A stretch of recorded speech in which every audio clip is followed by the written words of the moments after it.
আসসালামু আলাইকুম। একটা অদ্ভুত বিষয় নিয়ে আলোচনা করি। সেটা হচ্ছে যে দেখেন, মুক্তিযুদ্ধ হওয়ার পরে আমাদের যখন বুদ্ধিজীবী দিবস ছিল, যেটা 14ই ডিসেম্বর, তখন আমাদের দেশ স্বাধীন হওয়ার কিছুদিন আগে, 2 দিন আগে আমাদের বৌদ্ধজীবীদের ধরে ধরে মেরে ফেলছিল, মারা মানে শহীদ করছে। তো এটার পিছনের কারণ কি? এটার পিছনের কারণ হচ্ছে আপনার এই উম, মানে দেশের মেরুদণ্ড ভেঙে দেওয়া, আপনার জাতিকে পঙ্গু করে দেওয়া, যেন দেশ নিয়ে ভবিষ্যতে কেউ কোনো কিছু প্ল্যান না করতে পারে ভালো কোনো কিছু, এই জন্য এটা করছে।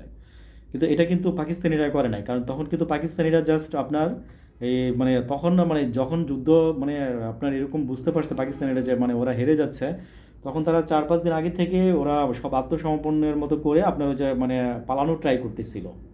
ঠিক আছে, মুক্তিযোদ্ধাদের হাত থেকে পালানোর ট্রাই করতেছিল। ঠিক তারপরেই তখন মনে করেন যে আপনার এই ঘটনাটা ঘটে। আমাদের যে বুদ্ধিজীবী দিবস হয়, মানে এইভাবেই সৃষ্টি হয়েছে বুদ্ধিজীবী দিবস।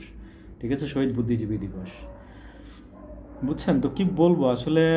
আমাদের আচ্ছা, আমি অন্যদিকে না বলি।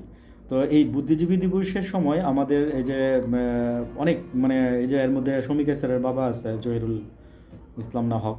তো জহিরুল ইসলাম, হ্যাঁ, মানে আর শমিকা স্যার তো হয়েছে উল্টাটা আর কি। তো শমিকা স্যারের মার মানে ছিল আর কি অনেক আওয়ামী লীগপন্থী। আর হচ্ছে শমিকা স্যার ওইরকমই হয়েছে আর কি। কিন্তু শমিকা স্যারের বাবা অত্যন্ত ভালো মানুষ ছিল। ওনার একজন ভাইগনা আছে আপনার, এই যে মেজর বা কর্নেল পদে আপনার সেনাবাহিনীতে আছে, সুমন ভাই নাম। ঠিক আছে, সুমন ভাইয়ের মুখ থেকে এগুলো আপনারা মানে শুনতে পারবেন, জানতে পারবেন। তো সুমন ভাইয়ের অনেক কথা বলা আছে আপনার, এই যে উনি এখনও চাকরি করতেছে বর্তমানে সম্ভবত, না ওই হাসিনার ইয়েতে মনে হয়, আমি শিখছেও না, এনিওয়েজ।